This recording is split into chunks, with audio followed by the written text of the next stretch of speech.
Akka moltan dhaggeeffattoota keenya oduu yeroo kanaaf qabnu isin dhageessisaa oduu kan isin dhageessisu an Abdul Hakim Ahmed. Ibsa adda bilisummaa Oromoo ABO irraa kenname. Adda bilisummaa Oromoo walgahii gumii sabaa sadaffaa muddee 7 hanga 8 bara 2019 waajjira isaa olaanaatti gaggeessee ture milkiin kaleessa xumuree jira. Walgahiin kun bu'aa bahii ABO'n keessa darbe baniinsa irratti miseensota yaadachiisuun kan jalqabame yoo ta'u, akeekni gumii sabaa sadaffaan kun waan sadii irratti kan xiyyeeffate ture.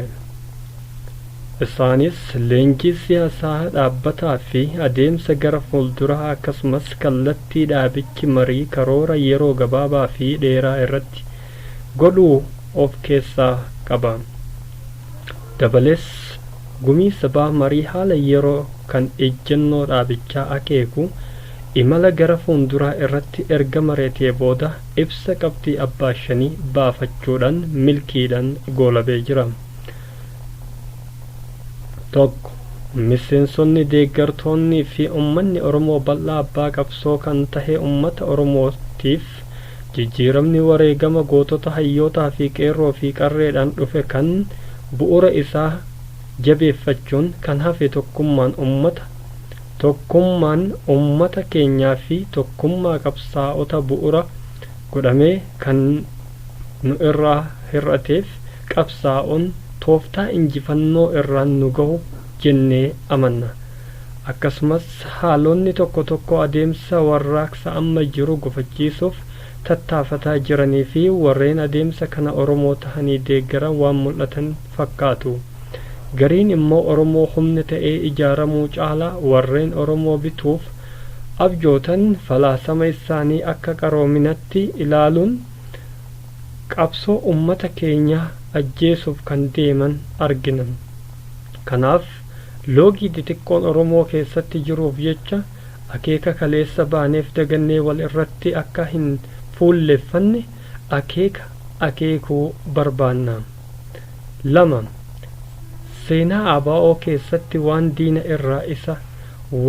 diina irraa isa mudate caalaa rakkoo keessoo isatti dararamaa turuun isaa seenaa dhokataa miti.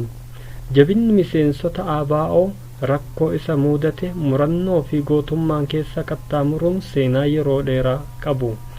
Har'as yoo tahe ayyaan laallattoota irraa kan hafe ejjennoo hooggantoonni fi miseensonni keenya kaayoo qabanne kaane abbaa biyyummaa Oromoo dhugoomsuuf tokkummaa mooraa qabsoo bilisummaa Oromoo cimsuun wareegama barbaachisu akka kafallu gumiin sabaa koree hojii raawwachiiftuu ABO'tiin dirqamni kennamee jira. Akkuma san hooggannootaa fi miseensonni dhaaba keenyaa hojii mootummaa ta'ee kan paartii biraa keessatti akkasumas ogummaadhaan qaxaramanii hojjetan heeyyama dhaabichaatiin alatti miidiyaa irratti ibsa bifa kamiyyuu kennuu irraa akka of qusatan akeekkachiifna. Gaaddisa kana irraa uummanni keenya waan guddaa irraa kan eegu ta'uun isaa beekamaadha. Nutis akka ABO'tti akeeka kana safuu fi laguu Oromoo eeggatee kan milkaa'u waan dandeenyuun dirqama nurraa eeggamu ni baana. Humnoota tokkummaa bilisummaa Oromoo ulfoo bara 2000 akkuma hundeeffameen rakkootu waliin dhalate. Rakkoon sunis akka makmaaksa Oromoo san namni 9 ol harkise ka'uun hanqatee kaan gadi harkisutu keessa jira jedhamu ta'ee hafe. Ulfoon gaaddisni hooggana Oromoo akka hin taane akka Oromootti kakuun waliif seenamee loogii tokko malee olola irraa walirraa oofuun alatti keessa keenyatti akka mari'annu kan jedhu waliigaltee keenya isa duraa ture. Ta'us calaqqisi amma mul'atu akka jaarmiyaatti kan nu yaachise keessaa tokko rakkoon kun isa tokko arraba dheeraa qabaachuu irra yaada mo'ataa qabaachuu wayya kan jedhutti amanna. Uummanni keenyas faayidaa duboo kan qabu kana jennee amanna. 4. Miidiyaaleen Oromoo kan qabsoo Oromootii fi qabeenya Oromootiin bu'uureeffame jennee amanna. Haa ta'u malee miidiyaaleen kun muraasa ta'uu baatus tokko tokko kan Oromoo haqa barsiisan caalaa kan Oromoo sodaachisan yookaan immoo doorsisan ta'uu isaanii agarra. Haalli kun yoo itti fufe akkuma guddinaa fi bilisummaa shaffisaan fide balaa kana caalu ummata keenyatti akka fiduu malu yaadachiisuu barbaanna. Miidiyaaleen tokkummaa fi guddina akkasumas haqa ummata Oromoo barsiisuu kan bu'uureeffame ta'us keessattuu impaayera Itoophiyaa keessatti meeshaalee ololaa fi doorsisaa ta'ee jira. Dabnii fi loogiin akkasii yoo dhufe namuun of ittisuuf dirqama. Kanaaf miidiyaaleen daba shiraa fi loogii irraa bilisa ta'anii hojiilee idilee isaanii akka hojjetan gorsina. Qabxii 5. Haalli qabatamaan amma mul'atu yoo ilaalle mootummaan rakkoolee dhaabbata barnootaa olaanoo keessatti mul'achaa jiraniif yoo dafee furmaata hin kennin ta'e balaa guddaatu as deemaa jira kan jedhu yaaddoo guddaa qabna. Keessumattuu jibbiinsi sabummaa barattoota Oromoo irratti xiyyeeffatame geggeeffamu hatattamaan furmaata argatuu qaba. Akkasumas ajjeefamnii fi saamichi Oromiyaa bakkoota adda addaa godhamu olola akeekni isaa ifa hin taane dhaabbatee marii qaama dhimmi kun ilaalu waliin godhuun shaffisaan akka dhaabbatu gaafanna. Haalli kun yeroo Oromoon mootummaa qaba jedhamee dubbatamutti gochoonni akkanaa Oromiyaa keessatti raawwatuun isaanii waan hin malle ture. Gochoonni kun seeraa fi safuu saba keenyas kan cabsan waan ta'aniif saffisaan qaamonni dhimmoota kan keessaa harka qaban harka isaanii akka sassaabbatan gorsina.